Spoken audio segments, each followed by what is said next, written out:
السلام علیکم ورحمۃ اللہ وبرکاتہ۔ وعلیکم السلام۔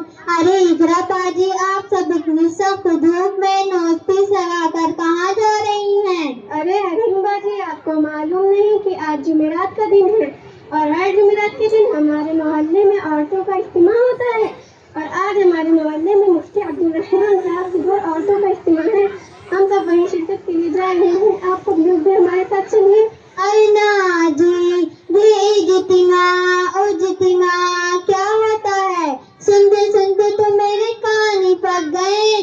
جب دیکھو اجتماع۔ باجی، اجتماع میں دین کی، ایمان کی، اللہ کی، ہمارے نبی صلی اللہ علیہ وسلم کی اور اچھے اخلاق کو اپنانے کی باتیں ہوتی ہیں۔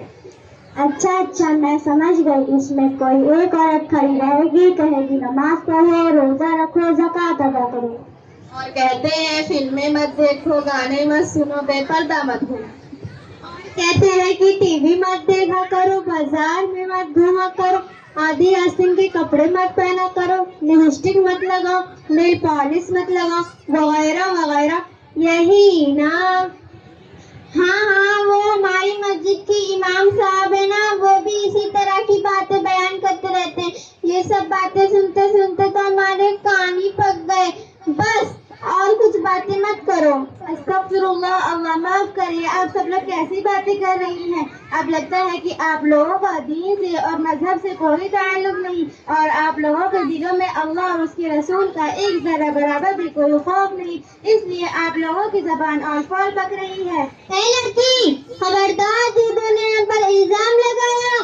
تمہیں بھی بتا دینا چاہتی ہوں، چٹان خان کی طرح پٹھان خان صاحب کی بیٹی ہوں، تیری سب ہیکڑی نکال ڈالوں گی، تیری سے زیادہ۔ یہ بھی کوئی بات ہوئی؟ ہمارے دلوں میں اللہ اور اس کے رسول کا کوئی خوف اور ڈر نہیں، اور ہمارا دین اور مذہب سے کوئی تعلق نہیں۔ ہم لوگ تو تم سے زیادہ ہی دین کے بارے میں جانتے ہیں۔ اگر اب ایسی بات زبان سے نکالی تو تیری زبان ہی گھیس لوں گی۔ ارے جی، آپ لوگ تو برا مان گئی اور اپنی جہالت کو سب کے سامنے ظاہر کر دیا۔ ہمارا مطلب آپ لوگوں کو برا بھلا کہنا نہیں تھا۔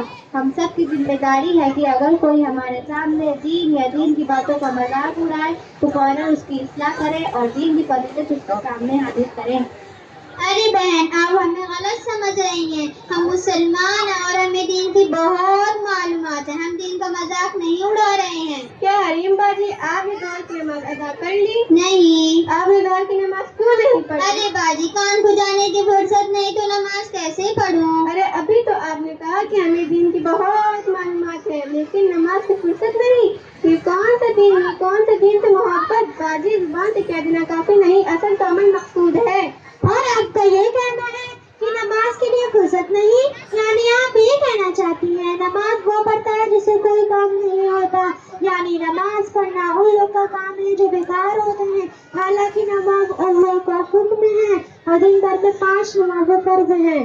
ارے باجی، اگر ایک دو وقت کی نماز چھوٹ بھی گئی تو کیا ہو گیا؟ توبہ، اگر ہم نماز نہیں پڑھیں گے تو کبھی میں بڑے بڑے سانپ آ کر ڈسیں گے، بڑے بڑے بچھو اگر ڈنک ماریں گے، ہم سب تو اپنے گھر کی چھپکلی سے ہی ڈر جاتے ہیں، اگر ہوا سے دروازہ ہل جائے تو ڈر جاتے ہیں، پر وہاں آخرت میں ہماری چیخ کو پکار سننے والا کوئی نہیں ہوگا۔ اس اندھیری گھر یعنی قبر کے بارے میں آپ نے کبھی سوچا ہوگا کہ وہاں کیا کیا ہوگا؟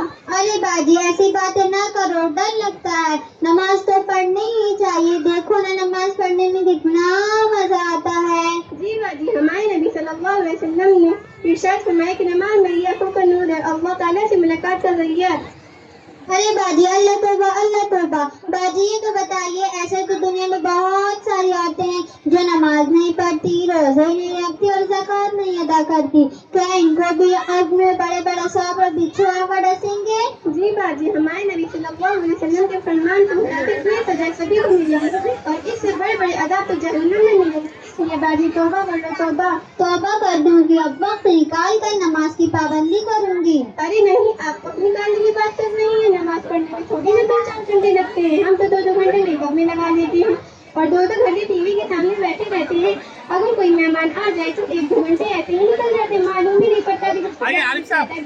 خوبصورت اکل عطا فرمائے، پڑھنے کے لیے دکان دی، سننے کے لیے دکان دی، دیکھنے کے لیے راستے دی، چلنے کے لیے 2 پیر دی، اور کھانے کے لیے 2 ہاتھ دی، آگے بہت سی بے شمار نعمتیں عطا فرمائے۔